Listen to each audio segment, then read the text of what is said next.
Quantos aqui sabem que você tem um chamado? Pergunte para quem está perto de você: você sabia que você tem um chamado? Sim ou não? Quem está aqui cumprindo seu chamado aqui na terra? Qualquer pessoa que olha para você, olha assim, o que está estampado no seu rosto, na sua testa, assim, qual é o seu chamado? Mateus, como que eu identifico para aquilo que eu fui chamado? As causas às quais você se dedica. Eu quero falar com vocês aqui hoje sobre uma pessoa muito especial. Está aqui? Ah, tá. Quem aqui já ouviu falar de Paulo? Quem conhece Paulo aqui? Quem já ouviu falar de Paulo aqui? Por que falar de Paulo? Tenho meditado muito na vida desse grande apóstolo. E é impressionante como que quando você tem fome da palavra, você vai escavando, pesquisando, você vai estudando a palavra, e parece que quanto mais você estuda, a percepção é que você menos sabe. A gente faz isso há muito tempo já, estudar a palavra, ensinar a palavra, mas parece que quanto mais você estuda, debruça, é infindável, é impressionante o quanto você ainda tem que aprender. E eu vou te dizer, a palavra, ela norteia toda a nossa vida. Eu digo sempre que a Bíblia é o maior manual de autoconhecimento que existe, porque a Bíblia tem duas coisas. A Bíblia tem conhecimento de Deus e o conhecimento de nós mesmos, quem nós somos. Não há nível mais elevado de autoconhecimento: conhecer quem te fez e conhecer o que você está fazendo aqui. Seu propósito envolve 3 coisas: revelar quem te fez, descobrir o que você carrega e aquilo que você tem que entregar. Propósito é essas 3 coisas. Tudo mais você pode colocar acessórios, você pode colocar um monte de outras coisas. Há múltiplos propósitos. Você pode colocar aí seu trabalho, sua carreira, sua profissão, sua família. Você pode colocar o que você quiser. Mas propósito tem um tripé: revelar quem te fez. Fala, revelar quem me fez. Por isso que a palavra diz que você é o quê? A imagem dele, sim ou não? A imagem e a semelhança. Expressar o seu Criador, expressar a glória dele, a expressão dele na terra é você. A imagem de Deus na terra é você. Você já percebeu que tem coisas que Deus poderia muito bem assim instalar o dedo, ou dar um comando, e imediatamente todas as coisas serem colocadas em ordem? Já percebeu isso? O que a palavra diz lá em Romanos 8,19? É um versículo fácil de decorar.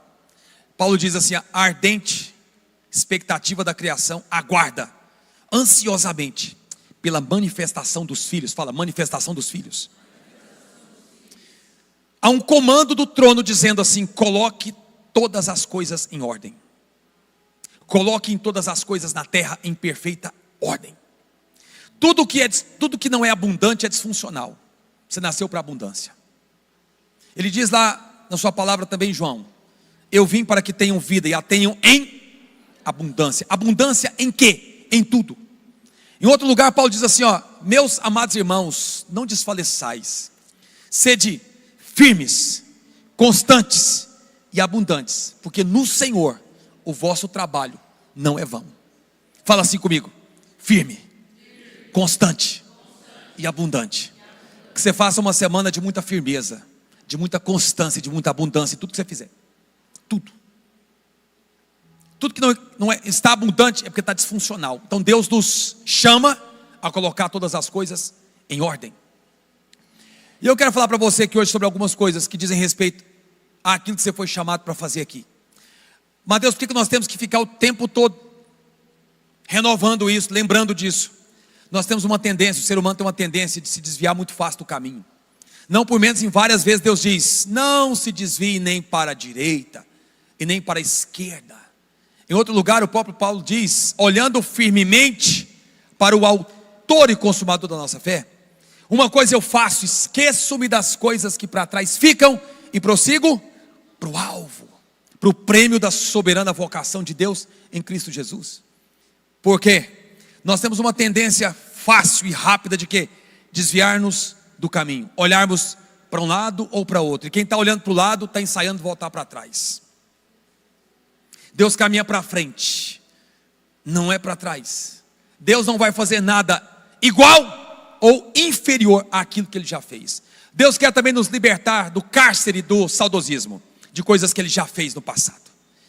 Eu vou te falar que uma das coisas que mais nos impedem de romper e de crescer é ficarmos sentados em cima de experiências do passado, o que nós já vivemos. É bom demais contar para você aqui, desses 26 anos que eu ando com o Senhor, e lá no começo alguém dizia para mim assim: isso é o primeiro amor, isso logo passa. Alguém colocava a mão no meu ombro e falava assim: eu sei o que é isso. Pessoas mais experientes de idade, né?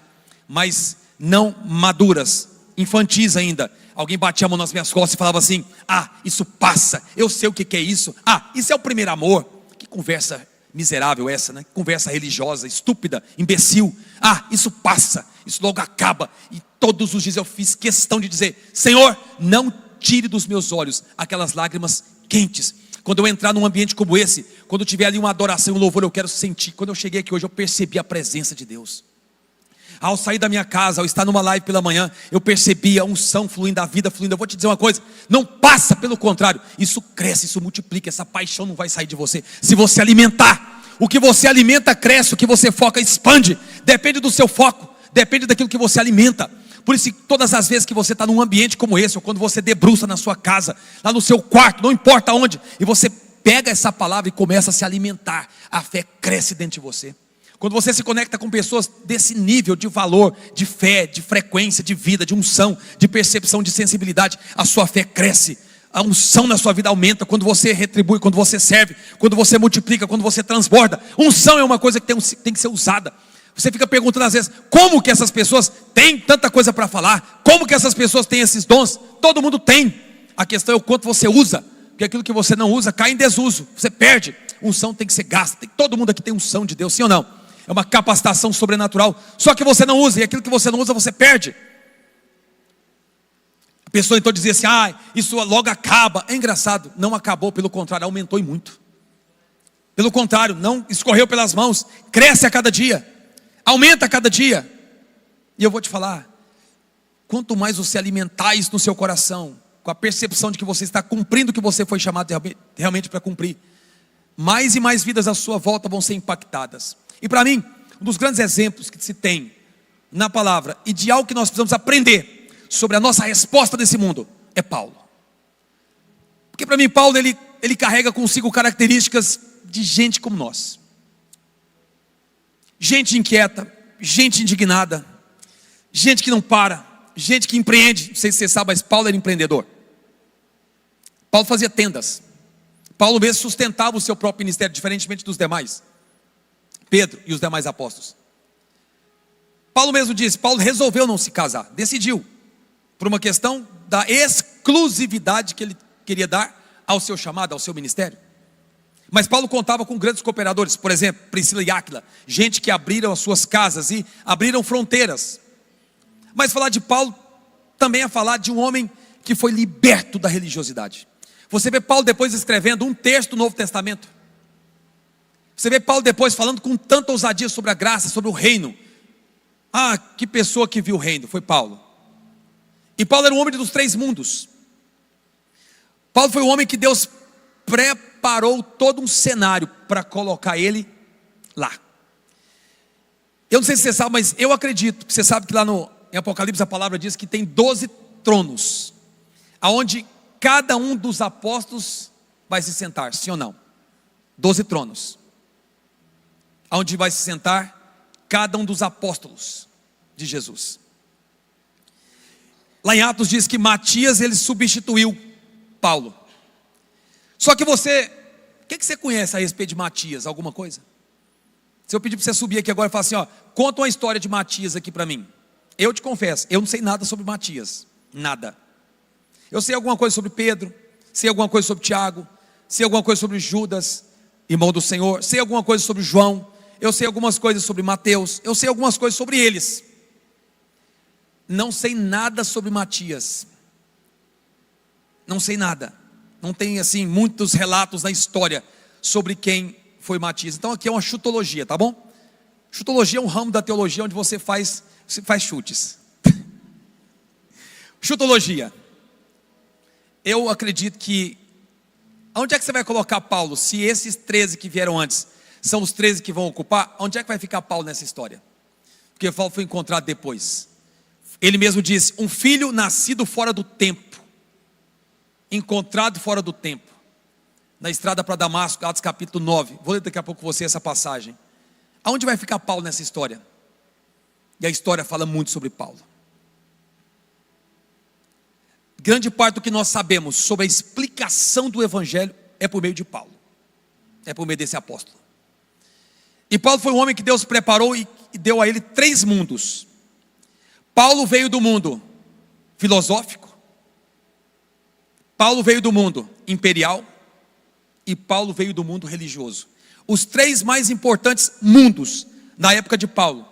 Ele foi treinado e versado em todos. No mundo grego, tanto que quando ele começou as suas viagens missionárias, Paulo não teve dificuldade nenhuma de debater com os gregos, porque Paulo era um cara muito inteligente, muito, um intelectual, um pensador, foi treinado para isso. Paulo também era um homem do mundo grego, era um homem do mundo romano, ele tinha cidadania romana inclusive, ele e a sua família. Paulo entendia do mundo militar. Grande parte da sua linguagem nas cartas vinham desse mundo militar. Grande parte da sua linguagem vinha do mundo grego. E grande parte da sua linguagem vinha do mundo judaico, do mundo religioso. Paulo era um escriba, um fariseu, treinado aos pés de Gamaliel. É como se você dissesse hoje assim: olha, eu fui treinado pelo maior investidor do mundo. Eu andei com a maior cátedra de investimentos do mundo. É como se você dissesse: olha, eu fui treinado pela pessoa mais assim célebre, pela pessoa mais importante nessa área. Paulo foi treinado por um sujeito chamado Gamaliel, o mestre, o rabino da época. Paulo foi mentorado por esse cara. Paulo era um homem religioso, perseguidor da igreja. Só que aí, Deus não está satisfeito só com a nossa vida religiosa. Todos nós precisamos ter uma experiência. Fala comigo assim, ó, experiência. Experiências marcam a nossa vida. Não está aqui a Bíblia não? Tá não? Tá bom. Se você quiser acompanhar comigo, Atos capítulo 9. Diz assim a palavra, viu? Vou ler com você aqui.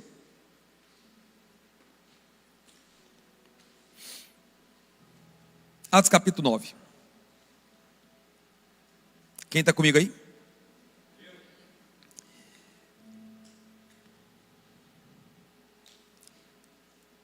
Atos 9. Ah, dá para colocar aqui? Beleza, então. Atos capítulo 9. Não sei se dá para colocar aqui. Atos 9, a partir do verso 1.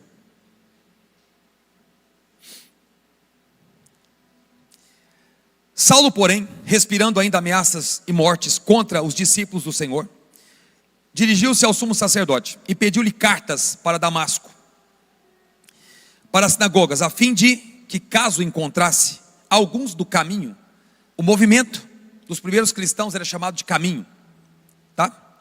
O símbolo aqui do cristianismo não era a cruz, era um peixe, por ser digamos, o movimento dos pescadores. Eles nem eram chamados ainda de cristãos, não tinha esse título ainda. Era chamado de caminho, o caminho. Quer homens, quer mulheres, os conduzisse presos a Jerusalém. Mas, seguindo ele viagem, aproximando-se de Damasco, subitamente o cercou um resplendor de luz do céu. E caindo por terra, ouviu uma voz que dizia: Saulo, Saulo. Olha, toma muito cuidado quando Deus chamar seu nome 2 vezes, tá?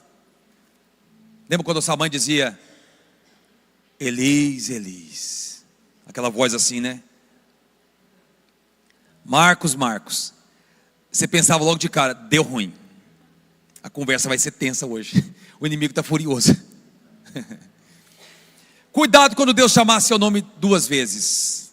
Saulo, Saulo. Aqui ele não diz Paulo, ele diz Saulo. Por que me persegues? É interessante essa passagem, sabe por quê? Porque o nome Saulo em hebraico é Saul. Saul. Agora olha que coisa interessante. Saulo, que é Saul, está aqui perseguindo quem? O povo do caminho. Isso te lembra alguma coisa? Saulo, que é Paulo, era da tribo de Benjamim. Um pouco atrás, teve um rei chamado Davi, que também foi perseguido por um sujeito chamado Saul, que também era da tribo de Benjamim. Do mesmo jeito que Saul perseguiu Davi, Saulo também perseguia o novo Davi no Novo Testamento, o rei. A Bíblia tem umas coisas, uns encaixes assim interessantes, né? Saulo, Saulo, por que me persegues? Alguém poderia dizer, mas não, ele está perseguindo é o fã-clube de Jesus. Não. Quem mexer com você, está mexendo com quem te chamou. Quem perseguir você, vai mais cedo ou mais tarde, ter uma luz do céu brilhando sobre a cabeça dessa pessoa e ela vai cair por terra. Agora, ore para que aconteça como Paulo, que Deus chame para estar no time. Porque não é boa coisa lutar contra o povo de Deus, não é mesmo. Não é boa coisa mexer com a noiva do Senhor, não mexa com ela. Não mexa com a noiva. Eu não faria isso. Não mexa com o povo do caminho, não é boa coisa. Porque na frente desse povo tem uma face, que é a face do leão de Judá. Eu não me levantaria contra esse leão. Saulo, Saulo, por que me persegues? Ele perguntou, quem és tu? Senhor? Respondeu o Senhor, eu sou Jesus, a quem tu persegues. Olha Deus fazendo pergunta de novo. Deus não está vendo o que ele está perseguindo? Olha Deus fazendo pergunta. Me perseguindo por quê? O que está acontecendo com você, Saulo? Não estou te entendendo não, hein? É o Senhor? Eu sou Jesus a quem tu persegues. Mas, levanta, entra na cidade, e lá te será dito que te cumpre fazer. Aquele momento dividiu a história na vida de Paulo. Aquele momento foi um ponto de inflexão na história dele. Uma luz brilhou, ele caiu por terra, a pergunta veio, o que você está fazendo? As perguntas de Deus, elas são sempre para nós uma oportunidade de uma nova resposta. Sempre, você pode perceber, Deus nos faz perguntas, é porque Ele não sabe? Não, é para expor o que está dentro de você. Todas as perguntas de Deus para nós, visam nós mesmos nos conhecermos. Não é porque Deus não nos conheça, é porque há coisas a nosso respeito, que nós nem sabemos por que estamos fazendo. Há coisas que estamos envolvidos, há pessoas com as quais estamos conectados e relacionando, há projetos aos quais estamos dedicando nossa vida, que nem sempre estão no lugar certo. E é por isso que Deus faz perguntas, por quê? Todo mundo fala comigo assim, ó, Deus faz perguntas para nos reposicionar no seu propósito. Como que eu sei, descubro, vivo, abraço meu propósito? Observa as perguntas que Deus faz. Olha as perguntas que Deus faz. Ele leva um profeta até um vale de ossos secos e mostra a calamidade e pergunta para o profeta, você acha que esses ossos podem reviver? Se ele levou o profeta até lá, só pode ser que aquele profeta fosse a resposta, sim ou não? Todo o cenário de caos, vazio, que Deus te mostrar, não é para você sentir dó, é para você ser a resposta. Todo mundo que cruzar o seu caminho com perguntas, é porque Deus está te proporcionando a oportunidade de responder como é necessário. Sabe aquela coisa de o problema chegar em você e parar, acabar? É disso que eu estou falando. Se Deus te mostrou, é porque você é a resposta. Se Deus abriu os seus olhos, é porque você é o comandado dele para abraçar aquela causa.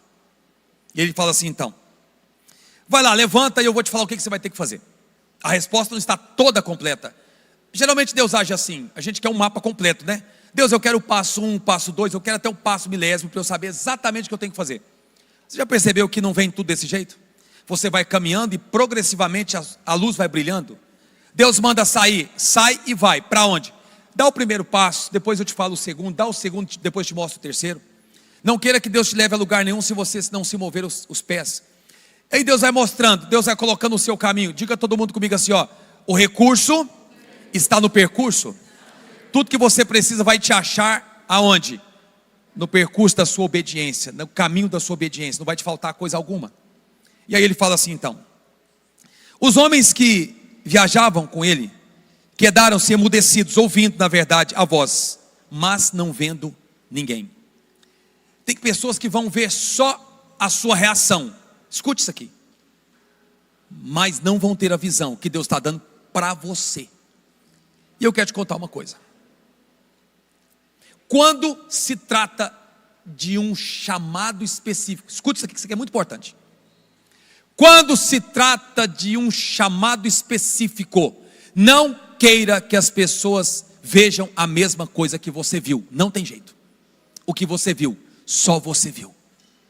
Não queira forçar ninguém a ver o que você viu. Não tem jeito. Olha o que a palavra está dizendo. Eles caíram porque a luz foi muito forte. Só que eles só perceberam o impacto da reação de Paulo. Eles não viram a luz que Paulo viu. Você também carrega um tipo de revelação que ninguém mais teve. E é por isso que não adianta você querer empurrar a garganta abaixo de ninguém. Certas coisas que Deus fala para você. Tem chamados que são coletivos, mas há outros que são individuais. Há coisas que Deus quer para a tua família e você está envolvido. Há coisas que Deus quer para você, só você. É um particular. Não tem jeito. Não queira forçar pessoas a verem o que Deus mostrou só para você. Quando Deus chama Abraão, Ele manda ele sair, Ele leva o sobrinho, o véu. Já falei sobre isso aqui, mas vale a pena lembrar. Ele leva o véu. Deus não mostrou estrela nenhuma para Abraão. Nenhuma. O dia que Abraão tirou o Ló, o véu, aí Deus disse: ok, agora que você já tirou o véu, eu vou te mostrar as estrelas. Vai lá e conta se você consegue. Tem coisas que Deus só vai te mostrar quando você tirar todo empecilho, todo véu, toda venda dos seus olhos. Os homens não tiveram a experiência de Paulo, portanto não fariam o que ele foi chamado para fazer. Quando Deus chama você, Ele dá a você uma missão específica, clara, direta. Não adianta você tentar levar alguém consigo. É algo especificamente seu. Quem está me entendendo aqui? Saulo levantou-se da terra, abrindo os olhos, não via coisa alguma. Guiando-se pela mão, conduziram-no a Damasco. Imagine você, olha que experiência. O cara que enxergava tudo, uma capacidade descomunal, estupenda. O cara era espetacular, um homem dos 3 mundos. Formado das melhores faculdades, uma graduação exponencial. Mas agora o cara estava cego, não podia ver nada. O que Deus faz com alguém? O que Deus faz quando Ele quer falar ou quer transformar a vida de um homem que Ele chama? O cara ficou sem ver nada, sem enxergar nada. Muitas vezes, para você enxergar a grandeza do que Deus tem para você, Ele vai ter que te cegar para muita coisa que você já construiu e que você está apegado. Pare de alimentar o que Deus não quer vivo dentro de você. É como se Deus estivesse dizendo: Paulo, você já viu muita coisa, mas agora eu preciso cegar você para isso. Possivelmente foi nesse lugar, nesse ambiente, que Paulo teve aquela experiência de ser arrebatado ao 3º céu e ver coisas que ele disse depois: não posso contar para ninguém, isso aqui é uma experiência só minha, não é lícito, não é legítimo, não posso contar para ninguém. Ele fala assim, ó, pela grandeza, pela sublimidade das revelações. Deus permitiu que o Espírito estivesse na minha carne, para que eu não me ensoberbecesse pelas revelações que eu tive. Era tão grande o que Paulo viu. Possivelmente foi exatamente nesse lugar, nesse ambiente, em que ele esteve cego 3 dias. E aí ele fala assim: não via coisa alguma. Alguém teve que guiar Paulo pela mão. Cara, o homem que não precisava de ninguém, o homem que era o perseguidor, o homem que matava cristãos, o povo do caminho, agora precisava de ajuda. E olha o que Deus faz. 3 dias sem ver, nada comeu e nem bebeu. Jejum de 3 dias, jejum de Paulo.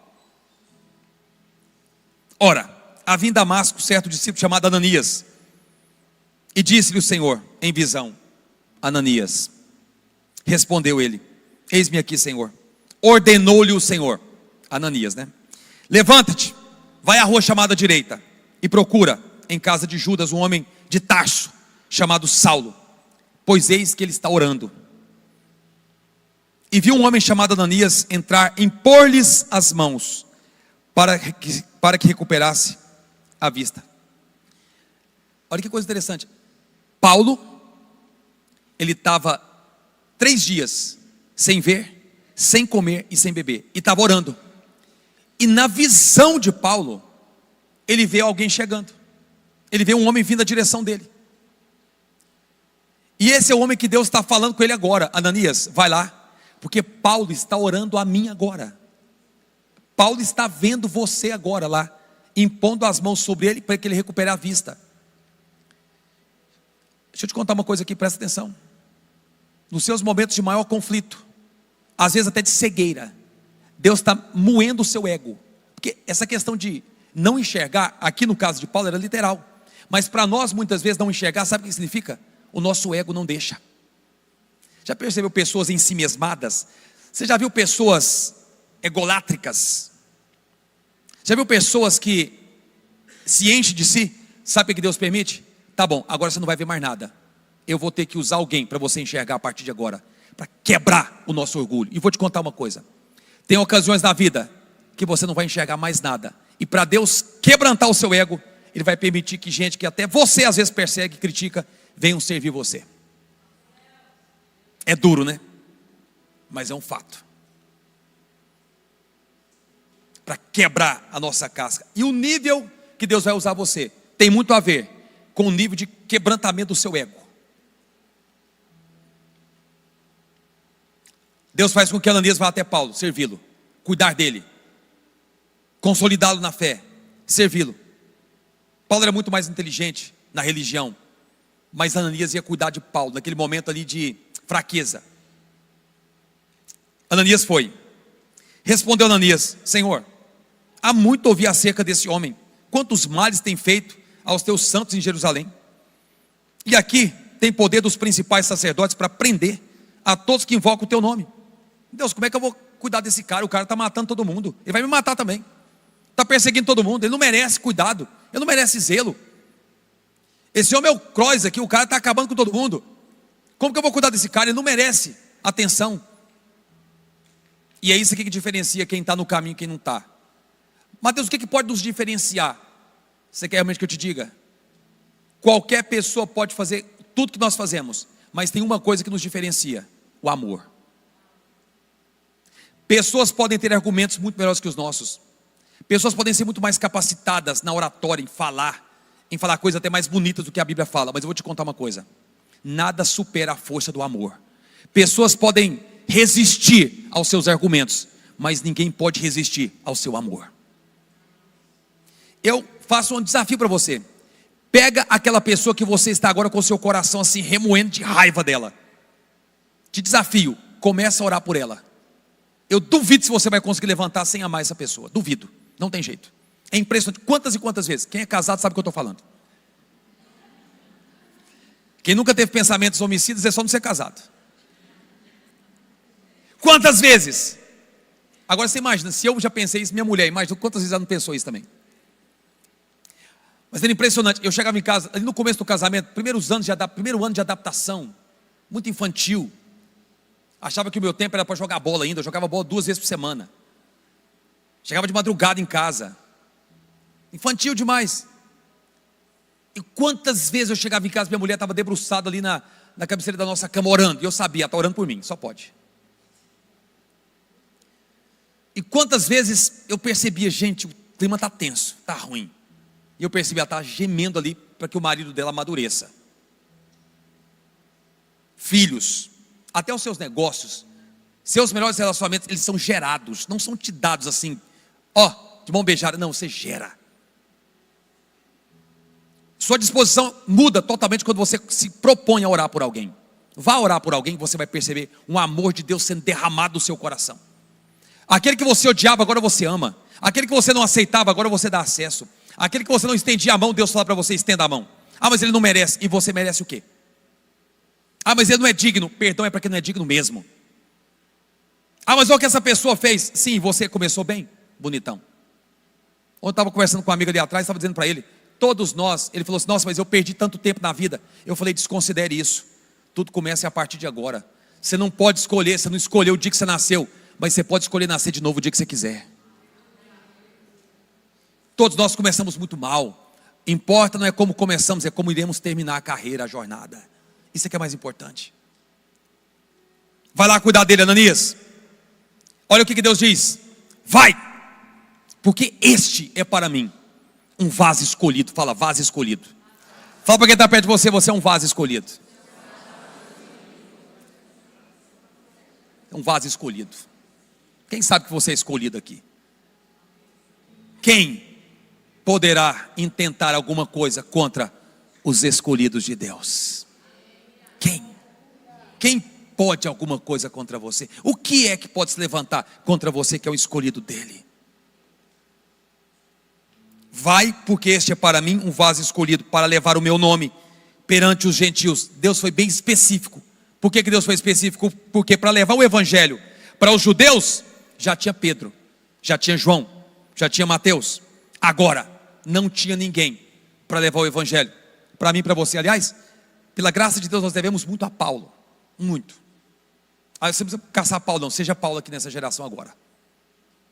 Mas lembre-se de uma coisa.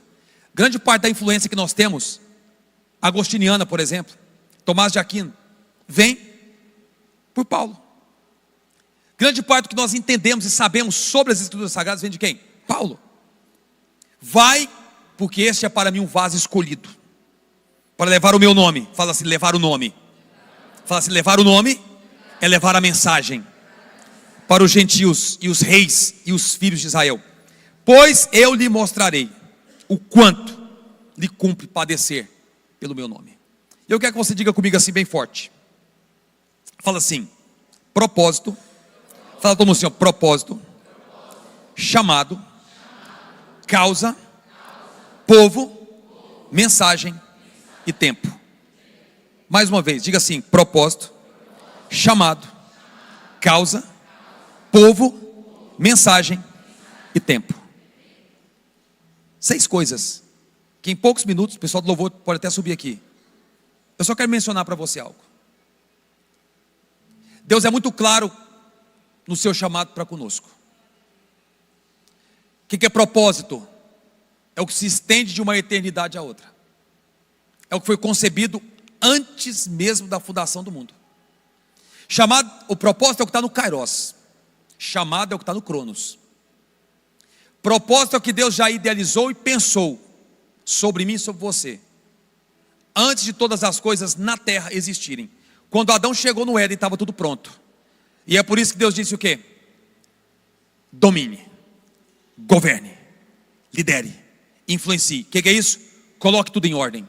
Lá no Éden tinha um ser que precisava ser dominado, personificado ali por uma cobra, por uma serpente. Deus não disse dominai por acaso. Havia alguém ali, um ser. E agora Adão, como representante de Deus, precisava exercer governo sobre ele. Só foi o jardineiro não fazer o trabalho como deveria, que a mulher começou a conversar com essa serpente, e aí deu no que deu, você sabe o resto da história. É só o jardineiro fugir e a serpente faz a festa. Quem tem ouvidos ouça o que eu estou dizendo. Marido, cuidado com quem a sua mulher conversa. Sua casa, sua família é um jardim. Sua mente é um jardim, mas cuidado, serpentes adoram jardins.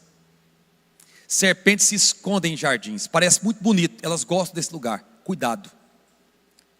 Pode ser alguém que está serpenteando o seu ambiente.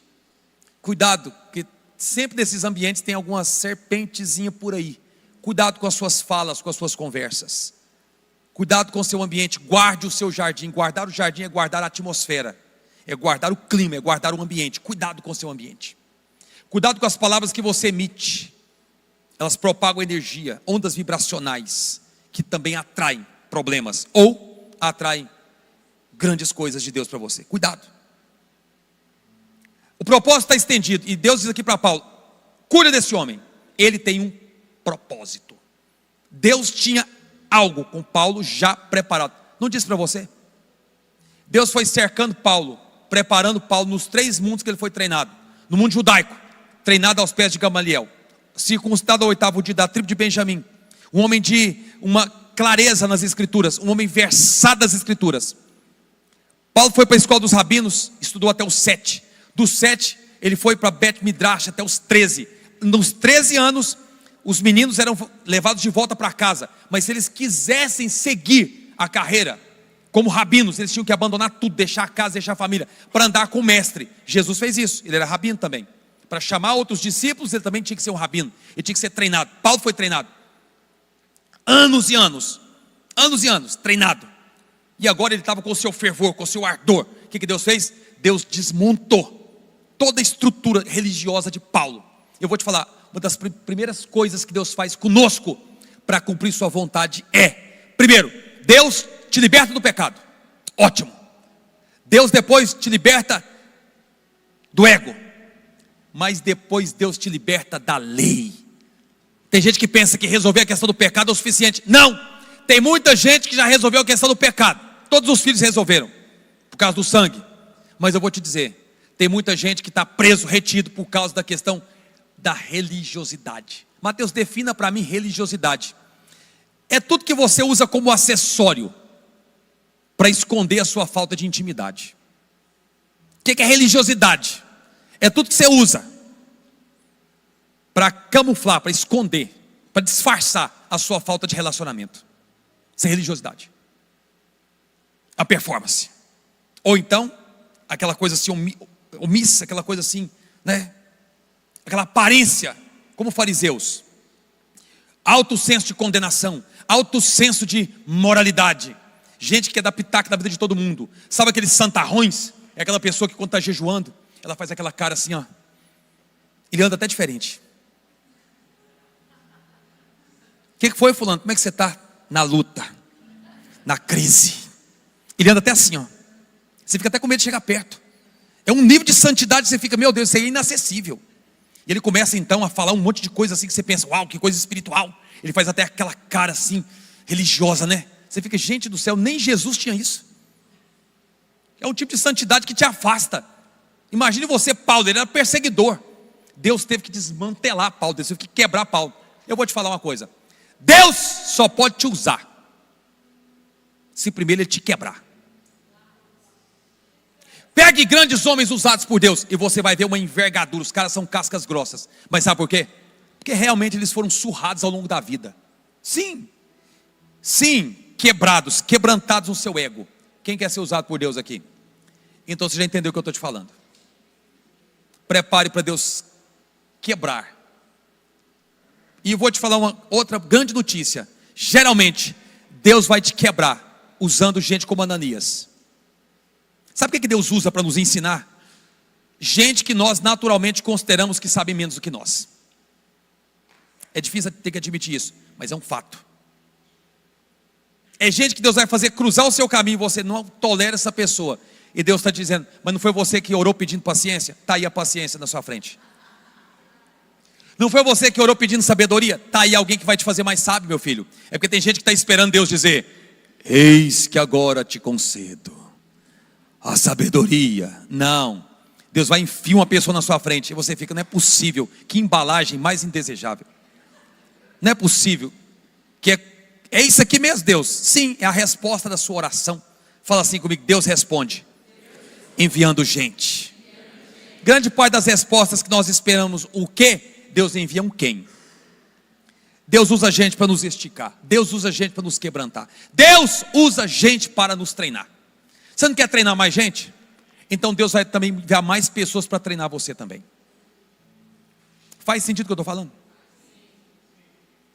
Depois do propósito, tem um chamado. O que é chamado, Mateus? Chamado é a materialização do propósito eterno.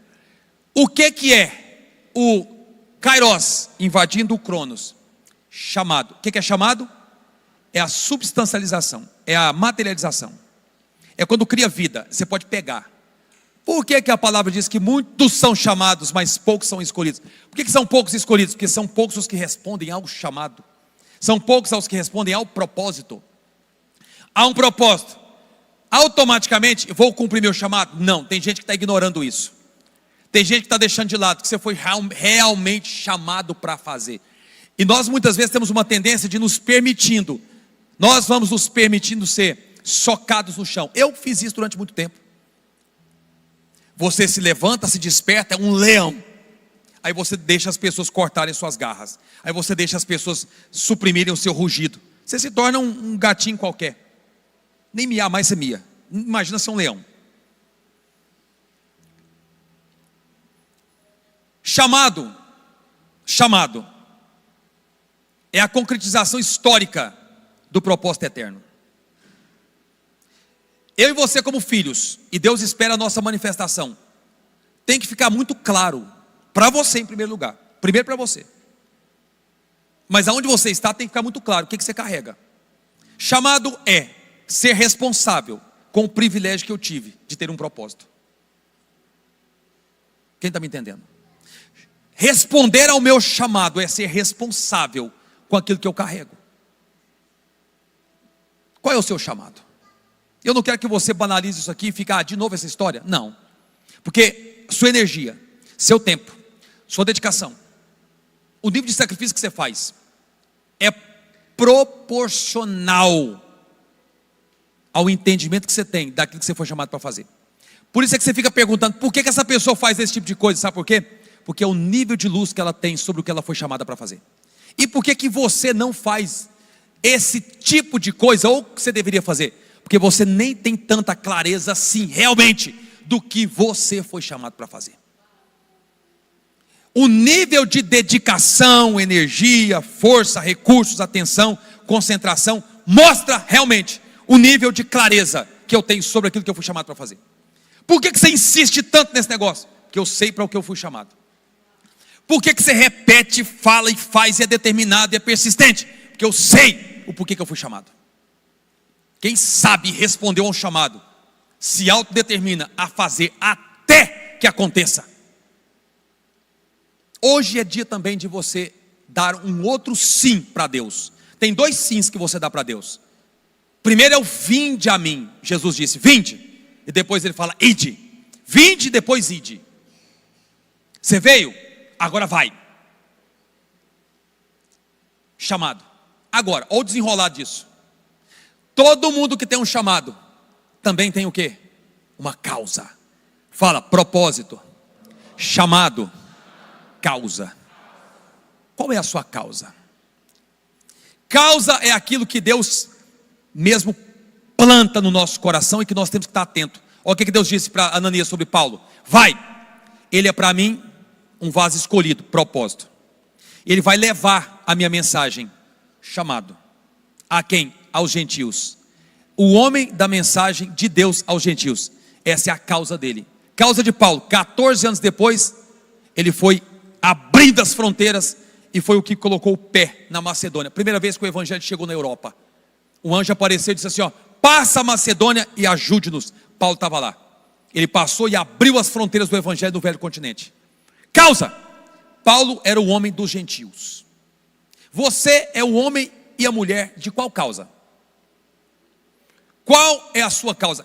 O grande problema das pessoas com essa questão de propósito é porque você não sabe também a qual causa se dedicar. Além das suas empresas, negócios, marcas e movimentos, escute uma coisa aqui. Qual é a causa realmente que mexe com você?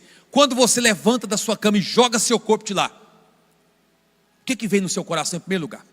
Ou você fica perdido, sem saber para onde ir? Quando você coloca a cabeça no seu travesseiro que você vai dormir, você respira fundo, vem no seu coração aquela sensação assim, ai, meu corpo está bem cansado, mas eu estou tão renovado por dentro, que eu sei que hoje, mais uma vez, eu fiz o que eu fui chamado para fazer. Porque eu vou te contar uma coisa, se não vem em você essa sensação, você está fora de rota. Hoje é dia de você se reposicionar. Nós temos que fazer isso todo dia. Todo dia. Essa parada de você limpar o coração, higienizar o coração, tem a ver com isso. Reposicionar-se aonde você sabe que Deus te fincou as suas estacas para você realizar. E é por isso que você todos os dias, vou fazer hoje de novo. Hoje sim, vou fazer de novo. Hoje agora, vou fazer de novo. Todo dia é dia de eu fazer novamente. Vou fazer, vou repetir, porque eu sei. Essa causa aqui, eu sei que esse negócio vai alcançar mais gente. Eu sei que esse negócio aqui vai explodir. Eu sei que esse negócio vai dar certo. Tem que estar dentro de você uma convicção insuperável, incansável, imparável. Mesmo naqueles dias que você não está vendo nada, eu não estou enxergando nada, está tão confuso para mim. Estou ouvindo nada, não estou vendo nada, estou igual Paulo. não estou vendo, não estou ouvindo, não estou comendo, não estou bebendo, está um negócio esquisito.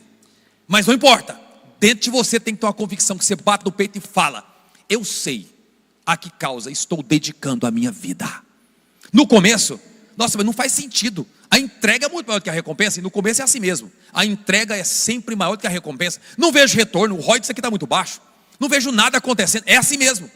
Mas eu vou te dizer, se você não parar, se você persistir, for determinado, eu vou te contar uma coisa. Isso aqui não é palavra de motivação não, é uma palavra de Deus para você hoje aqui. Não pare de se dedicar àquilo que você sabe que é a causa a qual você foi gerado para fazer nessa terra. Qual é a sua causa? Pergunte para quem está perto de você assim: qual é a sua causa? Pergunte: qual é a sua causa? Sabe por quê? E já estou partindo para concluir. Quem tem causa? Quem tem causa? Diga assim: quem tem causa tem um povo. Quem quer um povo grande aqui caminhando com você? Quem quer um exército aqui caminhando com você? Deus te fez cabeça de tropas, de exércitos. Deus te fez um general de batalhas. Deus levantou você como um líder nessa geração. Deus levantou você com influência, com relevância. Não é à toa que você está conectado a quem você está conectado, nos lugares onde você está, tendo os acessos e as influências que você tem. São ferramentas, são coisas que Deus tem dado para você nesse tempo. Aproveite, use tudo que está à tua disposição. Por quê? Quem tem causa tem um povo. Qual é o teu povo? Quem é o teu povo? Lá no Velho Testamento, o sacerdote, uma coisa emblemática, o sacerdote, que é aquele que era escolhido por Deus para representar o povo, ele carregava 12 pedras aqui, ó, no seu peitoral. Ele carregava 12 pedras. Cada pedra representava uma tribo lá em Israel. Todo sacerdote usava essa roupa, com essas 12 pedras no peitoral. Sabe o que é isso? Nada é por acaso, é só uma roupa, não. Ah, são só pedras, não. Todo aquele que Deus chama, Deus dá um povo para ele carregar no peito. Para de ser egoísta. Para de ser ensimesmado. Sai do seu mundinho, do seu quadradinho. Sai do seu quartinho fechado, trancado. Ah, tem nada para falar. Como que pode alguém que é conectado com o Rei dos Reis, com o Senhor do Universo, e não tem nada para entregar? Para de ir nos lugares e falar: o que eu vou falar aqui? Você é a própria mensagem. Fico vendo que tem gente que está preocupada com conteúdo. Pelo amor de Deus, o que eu vou falar? Não é sobre o que você vai falar, é sobre quem vai estar lá para te ouvir. O que você acha que para você é migalha, para outros, meu Deus, é o sustento da vida. Nós estamos percebendo isso agora. Como nós temos refletido esses dias sobre realmente o que tem valor na vida. Sim ou não, gente? Sobre o quanto nós temos e às vezes ficamos reclamando. Nós ficamos às vezes com aquilo que está faltando do que com aquilo que nós já temos à disposição para ser multiplicado e para ser usado. Já percebeu isso? Quem tem causa tem um povo. Quem tem um povo tem uma mensagem. Ele vai falar do evangelho para os gentios. E você vai falar para quem? Agora Deus só quer que você embale, empacote, envelope a mensagem. Tem lugar que às vezes eu não vou entrar de jeito nenhum, você vai. E nem vai precisar falar: Deus está aqui. Sabe por quê? Porque alguém vai perceber com quem você esteve. Tem lugar que você vai entrar, você vai estar em mesas, gente vai cercar você, e a conversa lá é de bilhões, é de investimento, é de projetos, é de planos. São decisões que movem o mundo. Estarão ali na sua frente, naquele lugar. É o ambiente político, é a educação, é o business, não tem problema. E você está ali. E a conversa é uma conversa natural, aparentemente. Só que daqui a pouco alguém vai e olha para você e começa a ficar inquieto. E eu vou te falar, é impressionante aonde os filhos se manifestam, o que acontece naquele ambiente. Pessoas começam a ficar inquietas. Elas começam a ficar assim meio sem jeito com você. E inexplicavelmente elas vão começar a contar para você certas coisas. Finney, grande avivalista, passando uma vez numa confecção em Nova York, foi convidado por um amigo empresário, dono de uma grande fábrica de roupas.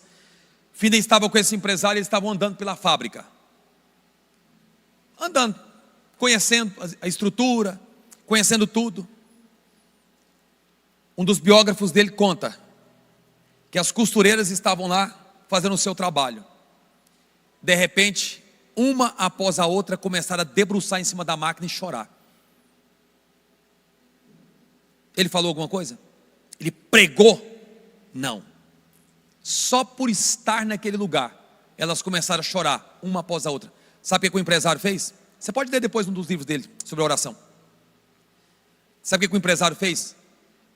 Parou a operação, fechou a fábrica e falou assim: nós vamos ter que parar, porque Deus está presente aqui, nós temos que honrar essa presença. Foi um avivamento naquela fábrica.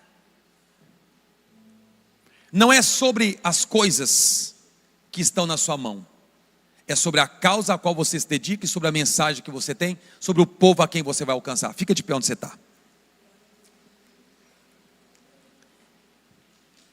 Quem tem um povo tem uma mensagem, e quem tem uma mensagem tem um agora. A hora de levar a mensagem, qual é? Amanhã, quando eu for mais bem qualificado. É amanhã, é depois, quando eu for mais treinado. É amanhã, quando eu me sentir bem. É depois, quando eu me destravar. Não. Fala comigo assim, ó. Quem tem propósito responde a um chamado. Quem responde ao chamado tem uma causa. Quem tem uma causa tem um povo. Quem tem um povo tem uma mensagem. Quem tem uma mensagem tem um agora para responder a essa mensagem.